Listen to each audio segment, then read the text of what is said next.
आज तक के इतिहास में इतनी बड़ी जीत किसी पार्टी या गठबंधन की नहीं हुई जो अब हो गई, क्योंकि यहां पर दैवी शक्ति काम कर रही थी।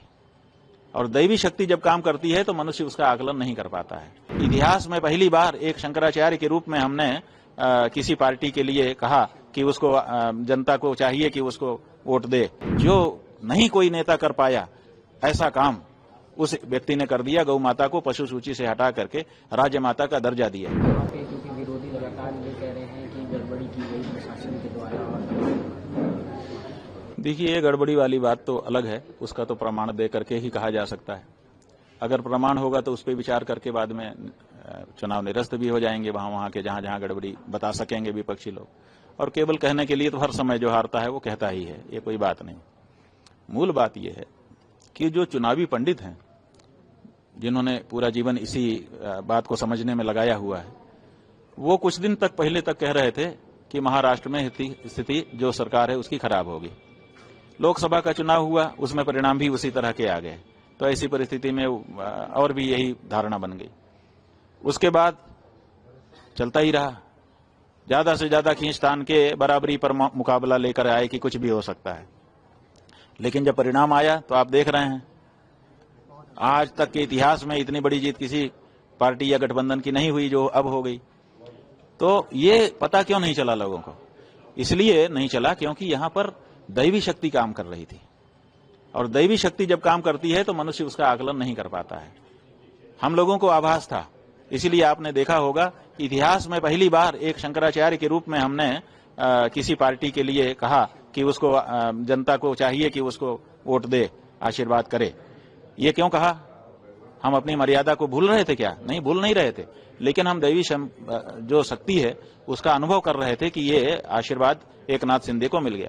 क्योंकि उस व्यक्ति ने धारा से विपरीत जाकर के 78 साल की आजादी के बाद के इतिहास में जो नहीं कोई नेता कर पाया ऐसा काम उस व्यक्ति ने कर दिया। गौ माता को पशु सूची से हटा करके राज्य माता का दर्जा दिया। उसी समय हम लोगों को लगा था कि ये गौ माता का आशीर्वाद इस व्यक्ति को मिलेगा। और जैसे जैसे चुनाव आता गया हम लोगों को ये बात दृढ़ता से समझ में आने लगी। तभी हम लोगों ने कहा था, और हमको बड़ी प्रसन्नता है कि गौ माता ने अपने बेटे एकनाथ शिंदे को इस तरह का आशीर्वाद दिया। महाराज जी, जो छवि बाला साहब की वहाँ रही है, हिंदुत्व की छवि, वो अब लेगेसी को उनके बेटे, दोनों बेटे नहीं लेके आगे चल पाए। देखिए, वो बेटे नहीं लेके चल पाए वो अलग बात है, लेकिन महाराष्ट्र की जनता है और बहुत सारे दूसरे लोग हैं जिन्होंने जो शिवसेना की अपनी धारा थी उसको बरकरार रखा है। और इसीलिए महाराष्ट्र की जनता ने उनको भरपूर प्यार भी दिया है, 57 सीटें दी हैं। इसका मतलब है कि बाला साहेब का जो विचार था हिंदुत्व के पक्ष में वो आज भी जीवित है। हाँ, उसका नेतृत्व अब उनके बेटे नहीं कर रहे हैं बल्कि उनके शिष्य कर रहे हैं। ये बात है। महाराज जी, सीएम योगी जी का अक्सर तस्वीरें आती हैं गौ माता का सेवा करते हुए, जहाँ जाते हैं गोरखपुर जाते हैं या कहीं पे जाते हैं, क्या वो फैक्टर यहाँ पे काम कर रहा है? देखिए, बात यह है कि फोटो खिंचवा लेने से, जैसे कोई किसी भी पद पर हो वो गाय के साथ फोटो खिंचवा ले, दुलारता हुआ, पुचकारता हुआ, तो वो फोटो तो जाता है। कुछ लोगों पे उसका भी, फोटो का भी प्रभाव पड़ जाता है जो वस्तु स्थिति को नहीं जानते हैं।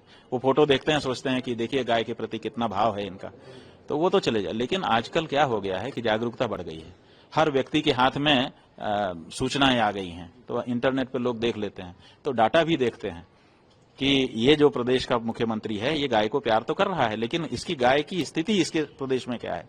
तो जब वो इंटरनेट पे जाते हैं तो देखते हैं कि जितनी गौशालाएं हैं सब जगह बदहाली है, गायें मर रही हैं, उनकी देखरेख नहीं हो रही है, चारा नहीं मिल रहा है, भूसा नहीं मिल रहा है।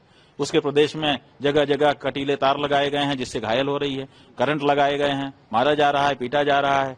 और डीएम के, तहसीलदार के कार्यालय में गायें घुस रही हैं, लोग घुसा दे रहे हैं, माने इस तरह से अपना वो दुख दिखा रहे हैं। और साथ ही साथ जब और डाटा देखते हैं तो पता चलता है कि यहाँ पर तो 50 बूचड़खाने चल रहे हैं, यहीं से सबसे ज्यादा निर्यात हो रहा है गौमांस का। तो जब ये सब देखते हैं तो उनको पता चल जाता है कि ये आदमी बड़ा मक्कार है, बड़ा झूठा है, फोटो अलग तरह का खिंचवा रहा है और काम अलग तरह का कर रहा है, तो उनके मन में नफरत फैल जाती है। तो इसलिए फोटो कहीं कहीं काम, जहां जानकारी नहीं है वहां काम करता है, सब जगह फोटो काम नहीं करता है। 9 में से 7 सीट, देखिए अगर कोई समान बल वाले लोग होते तो 9 में से 7 कोई अच्छी बात थी कि 9 में से 7 जीत लिया, लेकिन एक चैंपियन आए और वो 9 में से 7 जीते, तो ये अच्छा नहीं है। यहाँ तो 9-0 होना चाहिए था।